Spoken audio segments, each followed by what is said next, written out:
Shattered Silence, A Journey of Survival and Healing, by Nanice Munoz, formerly Nicola Nooks. Chapter 7, An Invitation to My Father's House. Living on my own became a pivotal chapter in my life, one that demanded resilience, adaptability, and an unshakable faith. When I left the shelter of my mother's house, I wasn't entirely prepared for the challenges ahead, but I knew that survival meant finding a way to make it work. I was young and still learning to navigate the demands of adulthood while striving to achieve my goals. Initially, I took on various jobs to make ends meet. None of them paid much, but each role served as a stepping stone, teaching me invaluable lessons about myself and the world around me. I managed to pay my rent, handle my bills, and build a semblance of a life for myself, even as the weight of new responsibilities and uncertainties surfaced. Before I found my footing in teaching, I worked a string of different jobs, each one shaping me in some way. I worked as a secretary, telephone operator, customer service representative, and even as a sales agent. Each position came with its own set of challenges and responsibilities. While these roles weren't part of the life I had envisioned for myself, they taught me perseverance and adaptability. From learning to communicate effectively with people to managing tasks under pressure and navigating the unpredictable world of sales, I grew in ways I hadn't anticipated. During that time, I also gained a deeper understanding of what it meant to be truly independent. Living on my own meant there was no one to rely on but God and myself. That realization was a double-edged sword. It empowered me to see my own strength, but overwhelmed me with the weight of knowing that every decision, every misstep, was mine alone. I learned to stretch my resources, budgeting every dollar carefully to cover necessities like rent, food, utility bills, and transportation. It wasn't easy, but it instilled in me a resourcefulness I hadn't known I possessed and underscored the importance of planning ahead. Even with the financial struggles, I made it a priority to stay connected to my faith. Going to church became a lifeline, a place where I could find strength when I felt utterly drained. Prayer and the sense of community I found in church reminded me that I wasn't truly alone, even when the weight of the world felt like it rested entirely on my shoulders. Eventually, my path took an unexpected turn, leading me to a teaching position, a role I hadn't actively pursued, but one that seemed to find me. I was offered a position at an early childhood institution, a private school that, while not a government-run facility, provided me with an opportunity. The pay wasn't much, but it was a start. Looking back, I firmly believe that God opened that door for a reason. That job gave me stability, not necessarily financial stability, but a sense of purpose. The institution was small, and the demands were immense. Working with young children required endless patience, creativity, and emotional strength. It wasn't easy, especially knowing my salary barely covered my basic needs, let alone allowed me to save. Yet the bright, innocent smiles of the children I taught reminded me daily that my work carried meaning. For over 9 years, I poured my heart into that role, finding fulfillment not in a paycheck, but in the impact I had on their lives. Summers, however, were a different challenge. Private institutions didn't provide work during the summer months, which meant no income. Those summers were a constant struggle. I relied on the small savings I managed to scrape together throughout the year, counting every penny and stretching every dollar. At times, the school's principal extended a small financial contribution to help me through those difficult months. Despite the struggles, I always found a way to make it work, until one summer, when my life took an unexpected and heartbreaking turn. That summer, my younger sister passed away. Her death was sudden and devastating, plunging my father's side of the family into grief and a season of uncertainty. It was during that time, in the midst of mourning and trying to process my own emotions, that my father extended an invitation that would alter the course of my journey. The offer came out of nowhere, and while our relationship hadn't been particularly strong, there was something in his voice that gave me pause. My father's call after my sister's passing. When my younger sister passed away, it was sudden and devastating. She had recently experienced stomach issues, but it wasn't considered serious or life-threatening. No one anticipated that her discomfort would escalate into a tragedy. The pain became severe enough to warrant a trip to the hospital. The doctors performed surgery, but despite their efforts, she passed away shortly afterward. The news hit us like a lightning bolt, unforeseen and utterly disorienting. It was as if time had collapsed between the moment she was admitted and the moment we lost her. The grief that followed was overwhelming. I found myself grappling with a swirl of emotions: profound sadness, shock, and disbelief over a life taken far too soon. In the days following her death, it was customary for friends and family to visit my father and his family's home, offering condolences and support. Though my relationship with my father was distant, I felt it was important to be there, not only to honor my sister, but also to stand with the rest of the family during this difficult time. Visiting my father's house during those days felt unfamiliar, but I made myself comfortable. I was present to provide support in the midst of loss, even as the emotional distance between us lingered quietly in the background. Each night, family members, friends, and neighbors came together to mourn and share stories about my sister. These evenings were heavy with sorrow, but they were also brightened by the warm memories of her life. It was during those moments that I caught glimpses of a father quietly wrestling with his own grief. He was silent, stoic, and perhaps reflective in ways I hadn't witnessed before. Amidst the grief and the quiet weight of these gatherings, my father made an unexpected gesture. He invited me to move into his house, specifically offering me the room upstairs that had once belonged to my sister. His words caught me off guard, and I was left uncertain about how to respond. We had never been close, and this offer felt uncharacteristic of the man I had come to know. I couldn't help but wonder if my sister's passing had stirred something within him. Perhaps it was regret. Perhaps it was a desire to mend what had long been broken. Was this his way of reaching out to me? Or was he simply trying to fill the sudden void in his home? The invitation carried weight and meaning, but it left me conflicted. While part of me wanted to believe in his intentions, my history with him made me cautious. The house itself carried a story of its own. It was a two-story structure, although it hadn't always been that way. When my father and stepmother first bought it, it had been a modest single-story home. Over time, they rented out the downstairs while working on building the upper floor. Most of the renovations were funded by my stepmother, who frequently traveled to America and sent money back to support the project. Her sacrifices were visible in every detail of the upstairs section. Small touches reflected her vision for a family home. But those sacrifices also added to the complexity of our household dynamic. The house, like our family, was a mixture of effort, ambition, and unspoken tension. Tensions with my stepmother.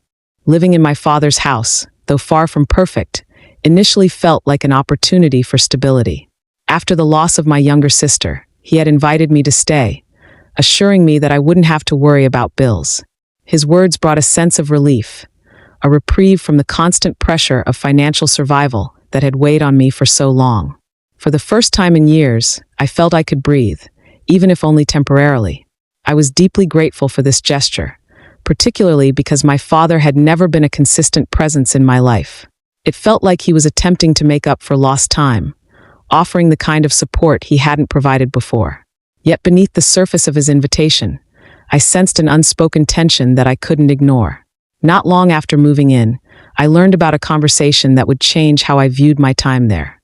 A family member, possibly my aunt or grandmother, had spoken negatively about my living arrangement. They questioned my work ethic, insinuating that I didn't like to work, and criticized my father for allowing me to stay. When my father shared these comments with me, I was devastated. The person who said these things didn't understand the complexities of my situation, and their words cut deeply. I had always been transparent with my family about my struggles, whether it was being between jobs or facing financial challenges. I wasn't proud of those moments, but I never hid them either. What hurt most was the betrayal. The person who made these comments had known me since childhood, yet they had chosen to judge me without knowing the full story. They didn't see the sleepless nights, the constant uncertainty, or the quiet resilience I needed to make it through each day. None of them had ever stepped in to offer financial help or emotional support when I was struggling, and I wasn't expecting them to. But hearing these words from someone so close felt like a personal attack, as though they were undermining all the effort I had put into surviving and staying afloat. The fact that my father told me about these comments complicated things further. On the one hand, I understood that he was simply passing along what had been said. On the other, it felt like a violation of my privacy. Those words, spoken behind my back, had now infiltrated my life, creating an invisible wedge in what was already a fragile situation. When I mentioned the situation to my grandmother, she only responded with a rhetorical question. Who would have said such a thing? As the days went on, the atmosphere in the house became increasingly strained. What had initially felt like a refuge now felt like a battleground, filled with unspoken judgments and hidden grievances. The house offered me shelter, but it lacked the emotional safety I desperately needed. I had hoped for more than just a roof over my head and a break from bills. I wanted connection, understanding, and a chance to rebuild a relationship with my father that had been strained for years. Adding to the tension was my stepmother, who had been cold toward me from the beginning. Her behavior made it clear that she didn't want me there. What hurt most were her constant comparisons between me and my younger sister, who had passed away. She would talk about how my sister had been a companion to my older sister, and how they had shared activities that I didn't partake in. These activities, including outings to places that clashed with my Christian values, weren't things I could participate in with a clear conscience. As a born-again Christian, I couldn't compromise my beliefs to fit into her world. Yet her repeated comments felt like thinly veiled criticisms, subtle reminders that I didn't belong. Her words were more than casual remarks. They were dismissive and isolating. It didn't take long for me to realize she was using these differences to justify her discomfort with my presence. Every time she brought up how my younger sister had fit into their lives, it was as though she was reinforcing the idea that I didn't. Her demeanor, combined with her subtle jabs, made it increasingly clear that I wasn't welcome. The emotional strain of living under the same roof with someone who didn't want me there began to take its toll. I tried to stay quiet to keep out of the way, but the tension was impossible to ignore. Every interaction, every cold glance, was a reminder that I didn't belong. One day, the tension boiled over, and I couldn't keep pretending everything was fine. I decided to speak up to my father, something I had never done before. I needed him to know how uncomfortable I felt, how unwelcome I was in the house. When I finally voiced my concerns, my father listened. He seemed to understand, but I hadn't expected the reaction from my stepmother. She became defensive. Her response was far more intense than I anticipated. In a moment of anger, she even made a shocking threat. "I will take this Bible and hit you," she said. Her words stunned me, both for their absurdity and their hostility. My father stepped in immediately, telling her, "It's not your child. You can't hit her." While his intervention diffused the immediate situation, it didn't solve the underlying problem. Her anger and hostility were symptomatic of a larger issue, one I could no longer ignore. Standing in that room, I realized this wasn't a place where I could stay. It wasn't just about her threat. It was about the deeper realization that I was unwanted in their home. My stepmother's actions, her words, and even her silence all pointed to one undeniable truth. I didn't belong there. When my father wasn't home, I often overheard conversations between my stepmother and others. Though they didn't directly mention me, the undertones of their discussions made it clear that my presence in the house was an issue. These moments left me feeling more isolated than ever, as though I had become entangled in a dynamic I didn't want to be part of. I didn't have the energy to navigate their unspoken conflicts or to fight for a place in a household where I clearly wasn't wanted. Eventually, I made the difficult decision to leave my father's house. I wasn't ungrateful for his offer. I truly appreciated it, but the emotional cost of staying was too high. I needed peace, and I knew I wouldn't find it there. As I packed my belongings, I felt a mixture of sadness and relief. Leaving wasn't just about finding a new place to live. It was about reclaiming my life and my sense of self-worth. I was taking control of my narrative, choosing to define my own path, rather than letting anyone else dictate who I was or what I deserved. A deliberate choice for independence, leaving my father's house, after he had extended the invitation for me to stay, was an act of self-preservation, one of the most pivotal decisions I had made in years. While I had already lived independently before moving in with him, leaving this time carried a deeper meaning.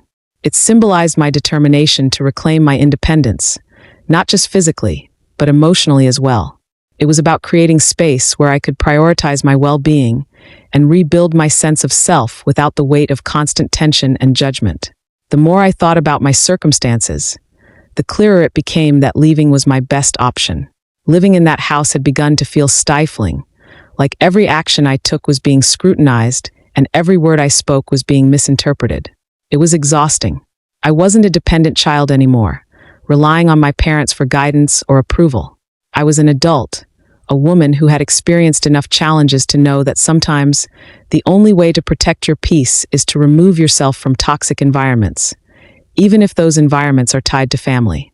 With that understanding, I made the difficult choice to leave. It wasn't a decision I made lightly. Leaving brought with it its own challenges, uncertainty about what came next, the sting of disappointment that things hadn't worked out, and the lingering sadness of walking away from the hope of reconciliation with my father. But deep down, I knew it was the right thing to do. Staying in a home where I didn't feel welcome, where every day brought more tension than peace, was not sustainable. By choosing to leave, I chose to prioritize my emotional health, to protect my own sense of self-worth, and to reclaim control over my life. There was a part of me that wished things could have been different. I would have preferred to stay and find a way to make it work, perhaps even repair the broken relationship with my father. But I had learned that sometimes prioritizing your own well-being means letting go of what you want and choosing what you need. Living in that house might have offered temporary stability, but it came at the cost of my peace. I couldn't afford that trade-off anymore. In leaving, I solidified an important lesson about boundaries. It wasn't just about walking away. It was about recognizing that I had the right to protect my emotional space.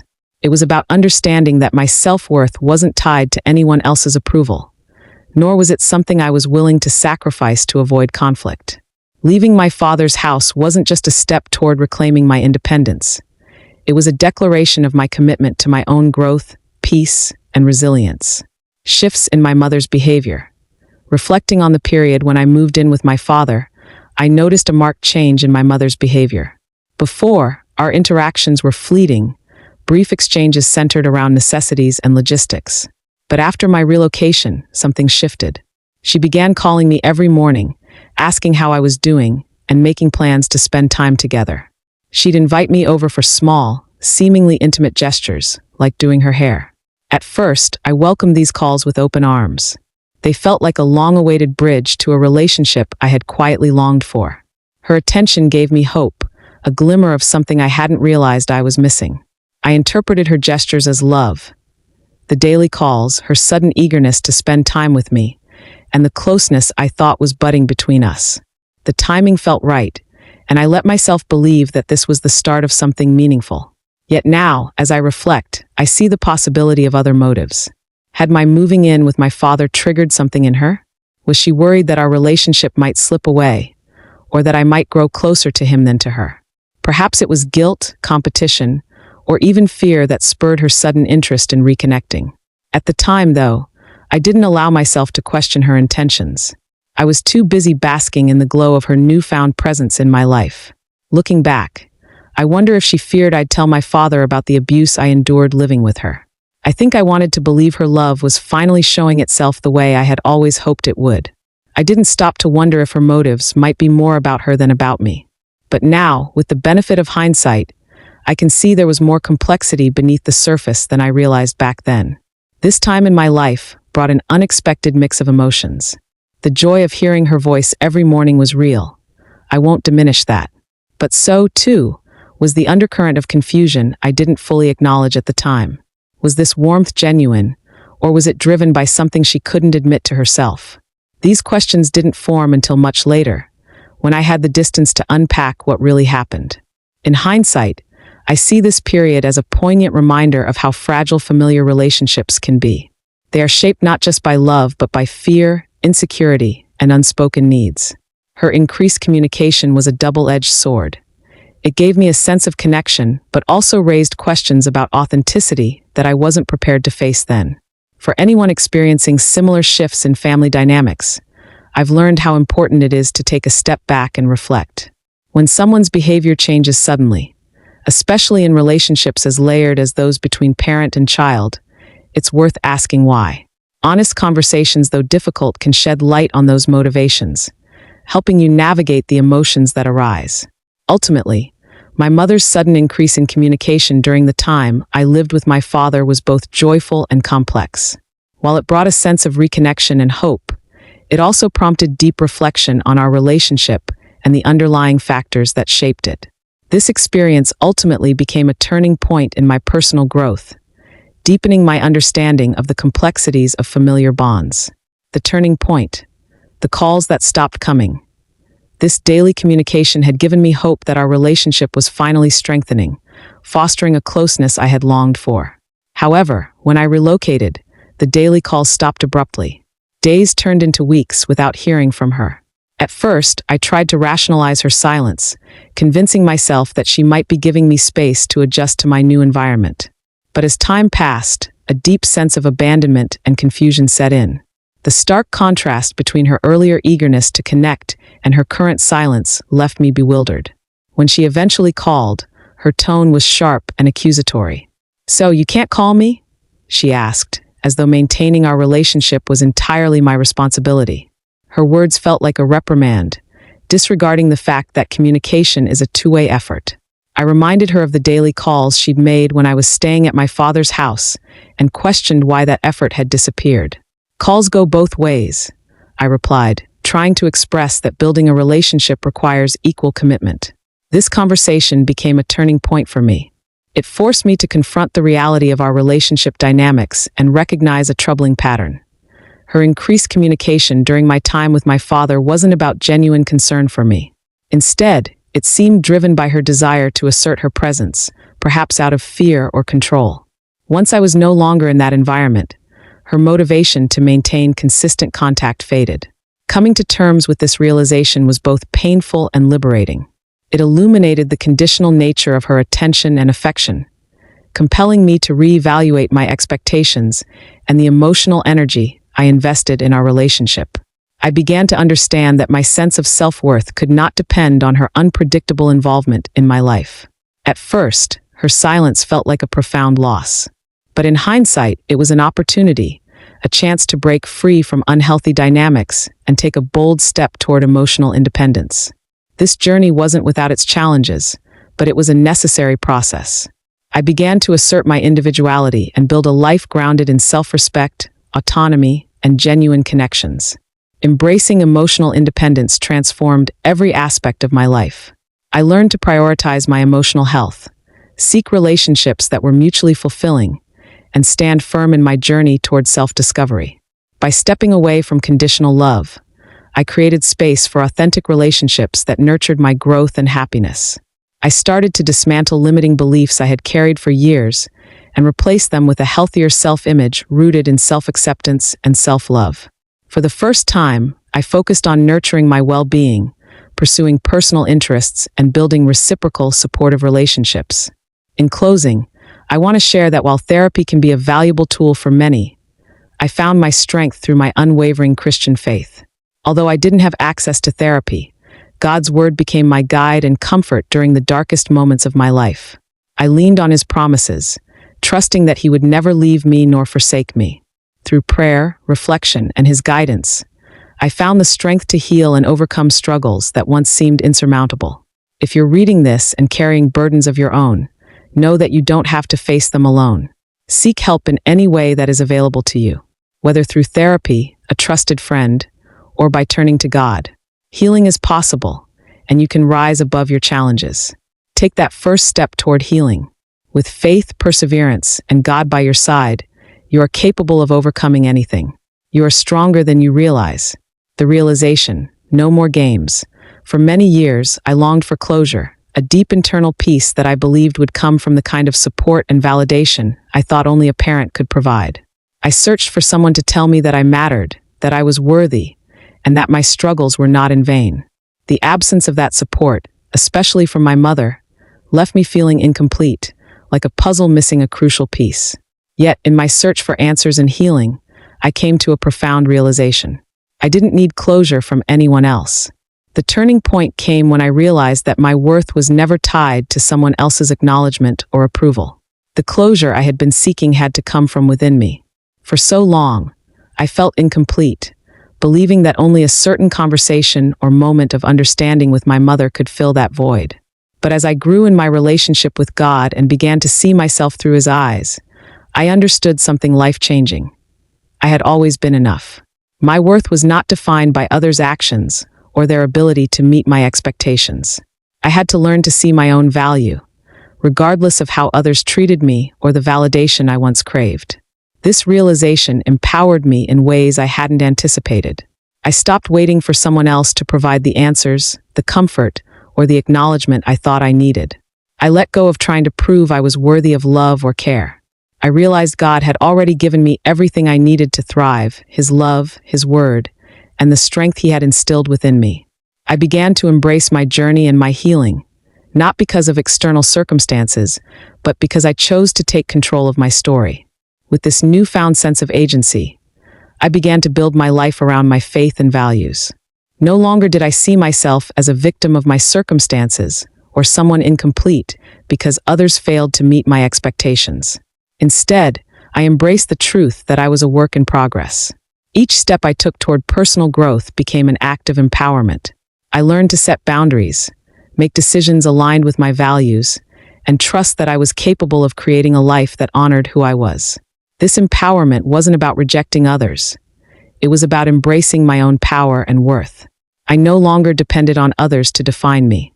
I had always held the power to shape my life, and this realization gave me the courage to move forward in a way that honored myself and my faith. I wasn't waiting for someone to complete me anymore. I was whole, just as I was, and my journey was about embracing that truth. In this new chapter of my life, I stopped allowing the past to define my future. For years, I carried the weight of old wounds, believing I couldn't move forward without an apology or acknowledgement from others. But the true release came when I realized my healing wasn't dependent on anyone else. It was within me. I could choose to forgive, let go, and move forward, regardless of others' actions or inactions. That was the ultimate empowerment, the freedom to choose peace, healing, and a path that aligned with who I was becoming.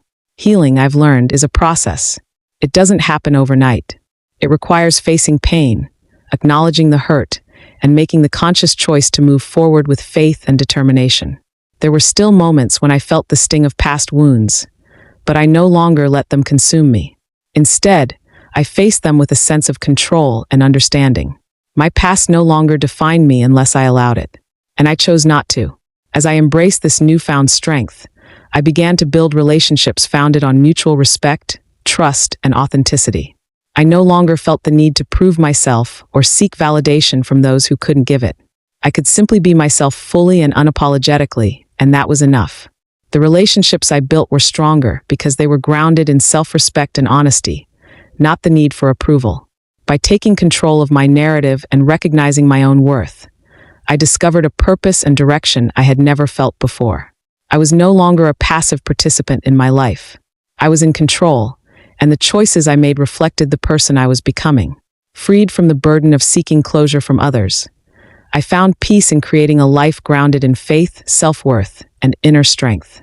In the end, the most powerful form of closure came from within. It was not about waiting for someone else to fix what was broken. It was about taking ownership of my own healing, my own journey, and my own life. I can now stand tall, knowing I've overcome obstacles that once seemed overwhelming. I have the power to continue building a life that honors who I am. And in that, I found the freedom I had been searching for all along. That concludes Chapter 7. Don't forget to like, share, and subscribe. Stay tuned for Chapter 8 in the next video.